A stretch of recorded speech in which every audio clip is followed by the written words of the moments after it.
rero agashya kabaye breaking news abantu bicare noneho ngo wirukanga kumbwa cyane kayimara uburakari ukayimara ubwoba nayo ikakwirukanga muri Uganda no hirya Teta Sandra umunyarwandakazi wamenyekanye rwose ku mbuga nkoranyambaga n'ahandi hose yagize atya agonga umugabo we Wizo yamugonze inshuro 3 urumva ko ashaka kumwica kuko umuntu inshuro 3 umuntu mwabyaranye umuntu mwashakanye reka tubakubita breaking news iyi ni breaking news ariko nawe yakubiswe kenshi n'umugabo nyine reka dutangire byatangiye Wizo ari ukubita Sandra akamumenagura amaso gusubiza aho bati barakobwa basurije iki nditse karabafana banjye nari kubigenza gute ati rekura bisobanurira Wizo agiye imbere kugira nyine abanataye Sandra yatsi imodoka aragisera ubwa mbere aramugonga ubwa kabiri rongaragaruka aramugonga n'ubwa gatatu agira ate ubu Wizo Manizo yavunitse amaguru yombi umugabo we Manizo Wezereri ari mu bitaro kunyaganyagana bamufungiye ku byuma kugira ngo umuku udahera Sano batipe ko bapfa nawe mwana hari umuntu ashaka kazashaka kuzamwe uziko Wizo ajya bambe radio ajya gupfa nawe yateruwe n'umubawusa kubita hasi yamukubisa hasi kabiri nawe yagiye mu bitaro atarapfa apfa ari mu bitaro none na Wizo yapfa bakoranaga kandi ibintu byakomeje kuba kasongoyeho kuri iyi mihanda shabyo cyane kabisa indi breaking news ko nazizanyira biravuye ko Ferdinand na Mutesi amaze ko breaking news teragatebe Ferdinand na Mutesi ubandi bashaka bakwinkingira icyaha ubundi reka kubwire po kakubwire uziko urushuti yaje urasambana ntunyurwa ntacyo bimaze birangira uri kwicuza cyo se cyambere wanywa inzoga wanywa amapaki ayitabi wanywa y'urumogi birangira warasaze ariko ukingiwe icyaha ukirinda icyaha nyine ukakira urukingo rw'amaraso ya Yesu akagukingira ubwo busambanyi ubwo butindigasana ubwo kuboneza urubyaro ibyo bintu bidafite gahunda bidafite na 12 reka nkubwire udasambanye ntukore ibyango n'amaso wabiki reka mbasuhuze cyane kandi mbifurize ibihe byiza rero tugize umusho kongera kuza hano turi bazima ndi kumwe na Prophet Moses akaba ari umusesenguzi cyane akatubwira byinshi bitandukanye haba mu Rwanda ndetse no mu diaspora byifashe gute bimeze gute turakwakiriye mugabo urakoze cyane kandi Imana bahereza umugisha abadukurikirana bakore subscribe na like meze neza abafura y'u Rwanda we ndaho ndashima Imana n'abantu bakeya abari hano ku Kagezi TV ndabashimiye cyane ku Kweli TV nabo ndabashima baje ari ubwa mbere bakore subscribe share na comment fata kanya rwose na like washyira na status no mu magroupe washyiramo ntanda y'umujinya niba udafite ubugome muri wowe niba udafite kwikunda niba udafite icyo dupfa niba cyabagiye kandi bikore birangire shyiramo we gusa sharinga we gusa ntuwite ku bindi nge nangiye ngushimira wambaye agapira keza cyane hari ubushyuhe bwinshi ni igihe cy'impeshyi harya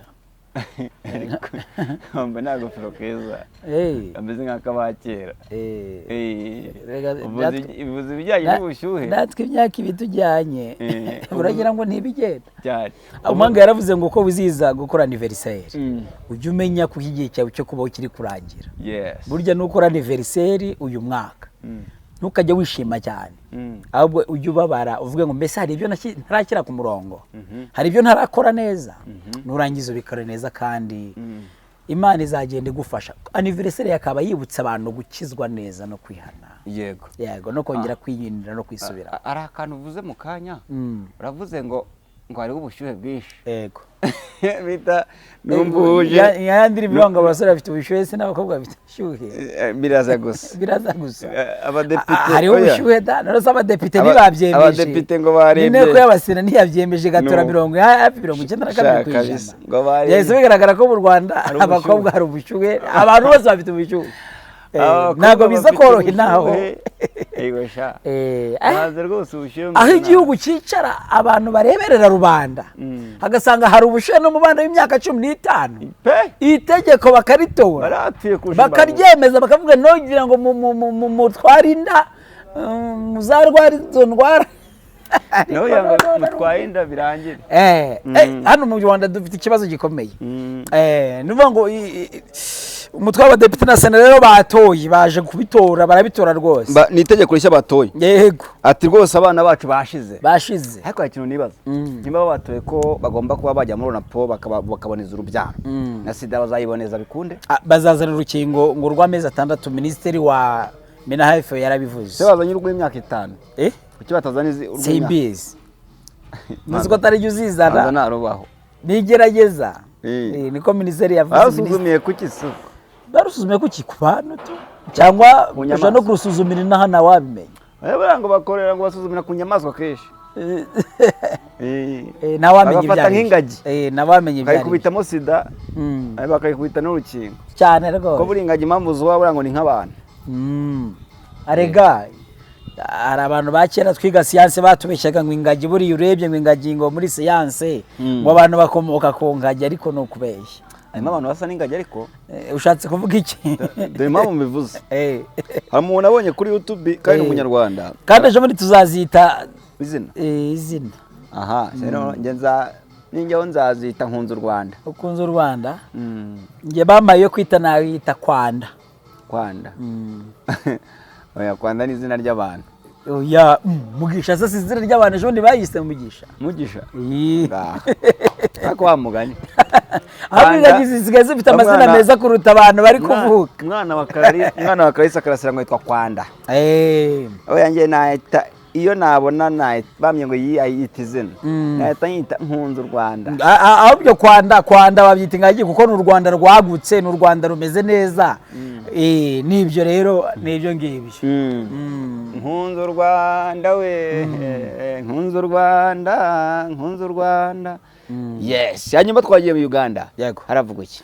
Uganda rero agashya kabaye breaking news. Abantu bicare noneho ngo wirukanga kumbwa cyane. Kayimara uburakari. Ukayimara ubwo nayo ikakwirukanga. Muri Uganda no hirya Teta Sandra umunyarwandakazi wamenyekanye rwose ku mbuga nkoranyambaga n'andi hose. Yagize atya agonga umugabo we Wizo yamugonze inshuro 3. Urumva ko ashaka kumwica? Kuko nk'umuntu inshuro 3. Umuntu mwabyaranye umuntu mwashakanye. Reka tubakubita breaking news. Iyi ni breaking news. Ariko nawe yakubiswe kenshi n'umugabo. Nyine reka dutangire. Byatangiye Wizo ari ukubita Sandra akamumenagura amaso. Sandra agahungira mu Rwanda. Hashira amezi 2 ati nikumburiye umugabo rese wa Sandra arakomeye cyane hano. Ufite ubwoba? Inde? Sandra? Ise. Bo noneho rero ingota y'icyaha. Ise wa Sandra? Byahorere. Noneho rero hashize igihe arubwana babuzukuru banjye bazana inzabarira. Mu Buganda bakunda abana. Umugabo ati reka naho ngorera ku bana. Umugore ati nangi rero ntago nabaho ntabona iki nabona abana ameza ye. Ako abagabo manza bagira bati ariya ngo bararyoha cyangwa abagore. Banza baryoha. Si banza baryoha. Abasubiyeyo. Sasubiyeyo banabana neza buzo niyongera kumukubita. Barabanye ari hashize amezi hagati ya 7 n'8 niyo atari 9. Ninjoro rero Munyonyo habereye gitangaza. Munyonyo Kampala. Wizo uzi ko ari umusitari umugore agira ari cyangwa Wizo amaze kuririmba amaze kwishima kwa kunda abakobwa baza abasare no kumenyekana nabyo abasare muza tujye tubisengera. Bizakora ku bantu benshi. Uko abakobwa muzuza nta kibazo arafite na Teta Sandra ntacyo. Sandra nyine yaraje kumureba. Oh my God. Samaze gusuza aho bati bari abakobwa basurije iki nditse karabafana banje nari kubigenza gute. Ati rekura bisobanurira. Wizagiye imbere kugira nyine abanataye. Sandra yatsi imodoka aragisera ubwa mbere aramugonga. Ubwa kabiri rongaragaruka aramugonga. N'ubwa gatatu agira ate ubu Wizo Manizo yavunitse amaguru yombi. Yomba magufara bijenjagurika neza aramenagurika. Akivushije. None mukanya bitarenze mu masaa 5 z'amanywa n'iminota 38 tariki uyu munsi wa none tariki 7 z'ukwezi kwa kangahe z'ukwezi kwa 8 2025 impamvu bivuze nagira ngo uzakireba no mu myaka azabireba iyo ni breaking news. Teta Sandra tawe muri yombi ari mu maboko ataraye ari mu maboko ya sentare ya polisi ya Uganda. umugabo we Manizo Wezereri ari mu bitaro kunyeganyega, bamufungiye ku byuma kugira ngo umwuka udahera. Sana batipe ko bapfa nawe mwana. Hari umuntu ashaka kazashaka uzamwica. Uziko Wizo ajya bambe radio ajya gupfa. Nawe yateruwe n'umubawusa kubita hasi. Yamukubisa hasi kabiri. Nawe yagiye mu bitaro atarapfa. Apfa ari mu bitaro. None na Wizo yapfa. Bakoranaga kandi. Wizo byangira apfuye. Sandra ubwo yakaterwa gufungwa burundu. Uganda niko bimeze. None ntajyana cy'urupfu kibaho hari. Oya Uganda cyabaho bitewe no kwagambaniye igihugu. Bijya bihaba. Birahaba. Asongoye. Urumva atari kibazo. Iyo washakanye n'umuntu mwubahanye, nibyanga kubahana wowe utari kumva undi, niba utamwumva wihatagenda. Ariko na Wizo nawe yakundaga uriya. Ariko yari yihannye. Abo bavuga ngo abagore hari ukuntu bakora kwihorera. Ari igihe mani nabo baba revenge, kwihorera kw'abagore. Kugira umugore uretse gato kugira umugore w'inzoga nabwo ni ikindi kibazo. Nyine ni ikindi kibazo kuko Sandra yanywaga n'urumogi. Sandra yanywaga inzoga n'urumogi agasinda bigakomera. Nyine wari gushaka ugashaka uzakwica. Hari n'igubyara ukabyara uzaguhita. Wayitwa Teta Sandra. Wamwita Teta Sandra. Rero ubu ngubu ari mu ko ataraye, ariko biravugwa yuko habanje agacana umuriro kandi bizo muri iyi minsi amaze kugira nk'ibintu by'agakiza, amaze kujya kwa Prophet Pastor Bugembe Wilson hariya za Nansana, nabyumva neza. Wizo niho yari amaze iminsi ari kugenda senga urumva ko yari mu murongo mwiza. Sibyo? None ageze muri cyagiye cyo kugira ngo yakire neza agakiza. Sandra none wamubanye bamba. Wibuka yuko inguru zicicikana ziravuga yuko ngo Sandra yari yasinze, Wizo watari yasinze ko Wizo yari afite gitaramo, Wizo yarasigaye nk'inzoga ari uko yarangije gukora iki igitaramo. Rero umugore we yaje yarisomye. Urumva ikibazo ukuntu gikomeye. Yes. Abantu tugiye kubabwira ibintu bibiri. Abantu mwe mujye mwitonda. Kondoza ahubwo sikombona ibintu birakaze. Mbona kumba nkoranyambaga arakasa mutwe. Birateye ubwoba, biteye ubwoba, birakaze. Abantu mudukurikiye kora like na share na comment na subscribe yawe, ariko nkubwire ngo ibintu inaha biteye ubwoba, biteye ubwoba. Uziko yamuribase. Kubana n'abantu no kubahana. Umugabo yubaha umugore, umugore yubaha umugabo, kandi mukundane. Namaje bandika nk'abanyarwanda n'abagome ibintu byinshi bese. Urumva? Baba we. Abantu mukundane. Nimudakundana ibintu biraza kuba ibibi. Yesu we, kanduza ari danje mwa. Amara bya bintu bimeze nabi moze. Indi breaking news. Urabimva? Ufite inkuru nyinshi nyinshi. U Rwanda n'u Burundi byongeye gusubukura umubano wo kubana. Bivuye he? Hari intumwa u Rwanda rwakiriye iz'u Burundi. Bisobanuye ngo u Rwanda n'u Burundi mu minsi mike abanyarwanda bagendanira n'abarundi bakagendanira n'abanyarwanda. Iyo ni indi nkuru nshyashya. Nuvango n'ubwo iz'u Burundi ziri mu Rwanda mu ibanga rikomeye cyane kugira ngo zizanzamure umubano w'u Rwanda n'u Burundi warumaze igihe ufite agatotsi. Ntago ari buze kuducuriye imikeka. Oye ntago ari imikenke, bamaze kubona ko imikenke n'ibitoro nta neze ko bafunze inzira yanyuragamo amazutu hano ama essence. Ariko muri aya masaha muri aka kanya ubu turi saa bashaka bamaze nk'isaha imwe n'igice. Yego. Inama irangiye. Bicaye bari kuganira, baracyaganira. Rero twakwifuza yuko rwose ibyo bihugu bibiri by'abavukanyi, by'abatambukanyi kandi by'abasangirangendo, by'abavuga ururimi rumwe byakabaye bibana neza, ko byakongera bikabana neza. Babanze baganira ku kibazo cyo kuba bashaka gutera u Rwanda. Iyo ngibyo bifitanye biganirirwa mugabo utanteresha penalite, ibyo ni bya Minadefu n'igisirikari cyabo. Yego. Kuko iyo byageze kuri urwo rwego bamaneko y'ubu byombi bahura mu ibanga. Byayimbaje nayibabaza. Oye ntago uri maneko, ntago utarabona raporo ya maneko nta kintu wavuga. Ese bakeneye maneko. Ibyo nibyo wowe bakeneye maneko kandi president yarabyivugiye. President wiheze. Never. Oya ubutasi se bushinzwe iki? Nazi president aratata. Ahabwa raporo. iyo ni breaking news. Ibyo ni byiza rero cyandi reka twifuza yuko bakongera bagahahana, bakongera bakumvikana, bakongera bagasabana, kandi byaba byiza cyane. Yego. Za modoka ariko ngo kubana b'imyaka 15 witonde mu nteko ngo nibabyumvaga rumwe, ariko batangazwa nuko bagiye gutora ngo bose ngo majwi yiganje, ngo yatora ngo kuboneza urubyaro.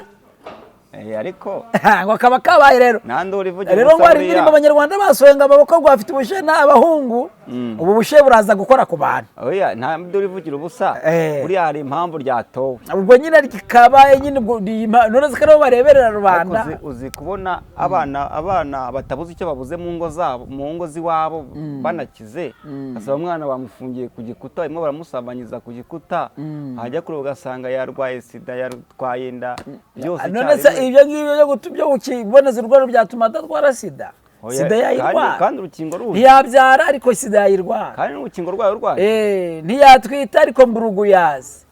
Hari urukingo rwa sida rw'agakoko gatera sida, tera virusi, ariko ntihari urukingo ruvura mburugu, ruvura imitezi, ruvura hajya n'ibikiterekominase n'ibintu utamenya ibyo ari byo, kandi ibyo ngibyo nabyo birica cyane. Abantu bagiye begera Imana basenge bakizwe. Naho ikintu wakora cyose ngo nuko udashaka gutwita ngo ne kubyara ngo murawanyu ajewe, ahubwo mu myaka iri imbere kuzabyara ko abana bizagorana, mba ndogarukiye birana bizaba ikibazo bizagorana, bizaba ikibazo kuko umuntu aboneza ibyo afite, cyangwa aringaniza ibyo yabonye. Niba warabyaye uraringaniza nyine abo ufite, none nturanaganya, uraringaniza iki udafite n'imyaka nturayiga. Ngabagabo ejo ni ministeri nyakuba minister wa Minahefu yavuze ngo wa Minisante yivugiye ngo abagabo ngo bagiye kubatera udushinge ngo tw'amezi 6 ngo dutuma mutandura sida, mudakwira kweza n'agakoko gatera sida. Abagabo bakoma amashyi umuganda, bari bavuye mu muganda, mbona barishimye cyane bari guseka, kandi dufite ibiraya n'ibirara. Sawa ibiraya n'ibirara sawa sha. Yes, hanyuma ngira ngo rero abantu bashaka bakwikingira icyaha nicyo gisubizo kirambye cyonyine. Yagurata wamfura burande mpamvu ngukura ibindi byose ne abantu bashaka bakwikingira icyaha. Ubundi reka kubwire po kakubwire uzi ko uri inshuti yanjye, urasambana ntunyurwa, ntacyo bimaze, birangira uri kwicuza. Cyo se cyambere wanywa inzoga, wanywa amapaki y'itabi, wanywa y'urumogi, birangira warasaze. Ariko ukingiwe icyaha, ukirinda icyaha nyine, ukakira urukingo rw'amaraso ya Yesu, akagukingira ubwo busambanyi, ubwo butindigasana, ubwo kuboneza urubyaro, ibyo bintu bidafite gahunda, bidafite na 12. Reka nkubwire udasambanye ntukore ibyango n'amaso. Yes. Wabiki sasha kuzarama. Ezira mpyisi nyakugendera, ezira mpyisi pastori mpyisi muzehe yaravuze ngo iyo usambana cyane upfa vuba uri Kenya. Yes. None ku myaka 15 nibitangiye gusambana, wowe nushaka ufungura iyi video, niba uri n'umukobwa, uri n'umusore, uri n'umugabo, uri n'umugore wubatse, niba uri n'umusaza, hano dufite n'ibisaza bijya bisambana, bigasambanya utwana duto, bigafata abana batoya ku ngufu. Hari n'abamama basigaye ngo bishyira abana batoya mu maguru yabo, ibimama bitagira discipline na gaciro na gahunda. Reka nkubwire ikintu cyose wakora ni yare nta kintu uzunguka, sibyo? Umugabo wawe wanze kunyurwa nawe, ugiye mu bandi nawe wanze kunyurwa, ndetse umva utazapfa ubitsa amagara. Umugore wa mbere, wa kabiri, wa gatatu, wa kane, Kimirongo, Kiramuruzano hose mu ntarano hose urahenuje, ndetse urumva bizakugeza kuki? Wa mwana wumva ngubwire nawe harya nguri mwiza, wa mwana we nguri mwiza, nguri mu misi harya nguteye neza. Niko abantu bari kugushuka, bagatonyoka amasegonda 30 yonyine muri kane shehashika kamanika amaguru. Ushaka wahinduka. Kuba umusitari ntago ari kunywa ibitabi byinshi, kuba umusitari ntago ari kwirishiriza ku mbuga nkoranyambaga cyane, kuba umusitari ntago ari kuba umutinganye n'abatinganye kazi n'abarezibiyani, kuba umusitari ntago ari kugenda ari kuvuga ngo ngewe nzi gusambana nk'aba ba Jackie n'abandi birwa babyerekana ku mbuga nkoranyambaga. No, kuba umusitari ni ukwirinda icyaho ukazarama, ukabona ingoma ya Kagame yose ukazayiryaho, ukazamenya n'indi myaka izaza imbere, ukanakora ibintu bifasha abantu, ugafasha abantu pani bisenya abantu. kandi biri kuba umusare ntabwo ari tatuwaje, ntabwo ari kwitoboza amatwi 7 ngo ushyire amaherena 15 bagatobora nini. Hari abakobwa batoboye indimi zabo, abandi batobora amazuru, abandi batobora imikondo, hari n'abatoboye ku bitsina byabo. Ibyo bintu bizabakoraho. Kuba umusare ntabwo ari gutyo. Kuba umusare ni ugukora ibintu byiza, kandi kuba umusare ni ukugwa neza, ni ukubana n'abantu. Ibyo bintu biraje bibakoreho mw'abantu. Ibyo bintu biraje bibakoreho, biraje bibakoreho, biraje bibakoreho. Biraje bibakoreho we, biraje bibakoreho, biraje bibakoreho. Reka twibutse abantu gukora subscribe, like na share na comment, kandi mutubwire mu bitekerezo uko mubyumva ibintu, kuko ibintu biteye ubwoba, biteye ubwoba. Ibintu birakaze, ibintu birakaze. Ibintu birakaze, ibintu birakaze. Ibintu bimeze nabi. Biteye ubwoba. Yewe we. Rero reka twihanganishe abakunzi ba Wizo. Twihanganishe kandi abakunzi ba Teta Sandra. Ariko hari izindi breaking news ziri hanze. Ni nyinshi. Kuri ya kipe y'aba bantu bambara imikara n'imyeru. Abantu bakomeje kubata muri yombe babamaze. Harimo n'abasirikare. Harimo n'abanyamakuru b'imikino. Nabwiye ngo mujye mufana Rayon Sports y'Inyanza mwagize. Narenze kari Rugaju. Nagiye mufana Rayon y'Inyanza ariko yo y'ubururu n'umweru. Inyanga mugaye. Bura nubwo waryo twayo bakwirukana nta wagufu. Oya nuza APR ajya na APR. Ntago nyizi wa mugabo we. Ndayumva gusa. APR. Buriya APR hafunzwemo n'abafashwe. Hafashwe ku ikubitiro, hafashwe Rwajurigani, hafatwamo Velvetura Ricari wo kuri SKFM, hafatwamo n'abandi. Ejo rero hari undi wafashwe ukomeye cyane, ukomeye ku bisate by'imikino, yaramaze kuba umu agent amwita Mucyo Anta. Abo harimo n'aba ofisiye babiri. Ngo hagaragayemo n'umumama w'umucuruzi utazi n'iby'umupira. Urumva ukuntu inkotanyi cyane ziba ari inkotanyi utazi. Uwo biravuga ngo yaramaze iminsi yishe mu rugi we, nta muntu baramuhamagaye yaranze kwitaba. Ubwo ni nkanuza bamuteze amafaranga, niko bivugwa. Ubwo ni nkanuza. Ubwo ni nka umugabo Rigari nawe ngo bamukuye munsi y'igitanda yihishe. Oya Rigari niwe bakuye munsi y'igitanda. Rigari niwe bamufatiye Nyamirambo ari kumwe na Jangwani. Wigize umuvugizi ku gufu batatoye.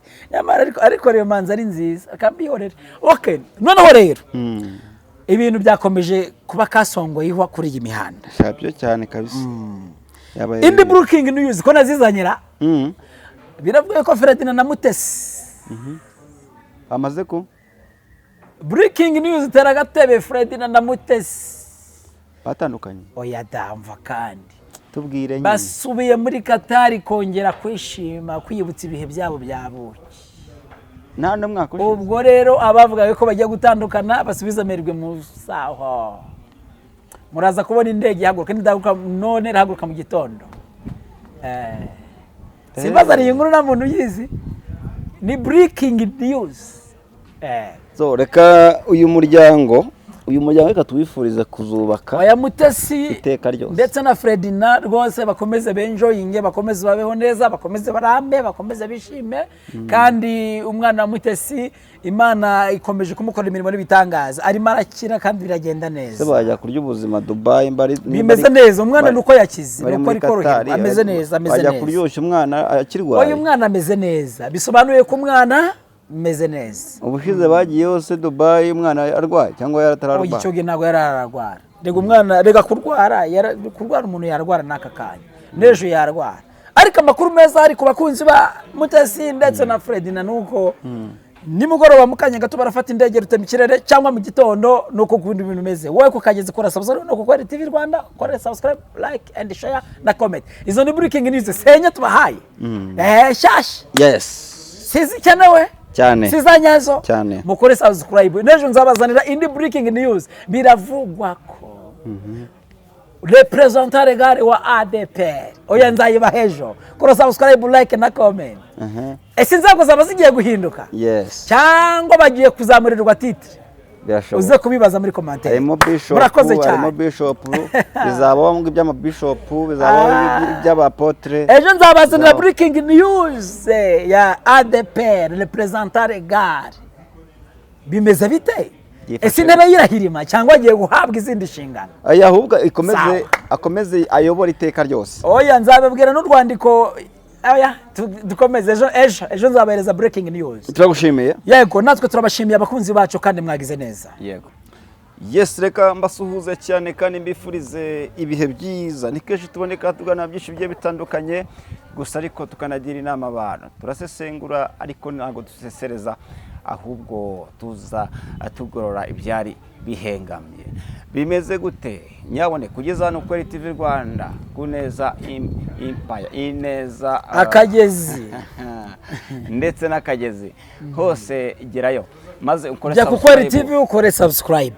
N'Akagezi TV ugendeho ukande subscribe. Yego. Ujya gushaka breaking news. Sawa twagiye. Ni fire. Ni fire n'umuriro. Yego. Abakunzi bacu tugiye kujya tubahereza ikiganiro cya buri munsi ariko cyako kanya. Yego. Siko abantu bo kukweri no kukagezi mujya aho hantu buri munsi muzamubona inkuru byibuza yako kanyira update.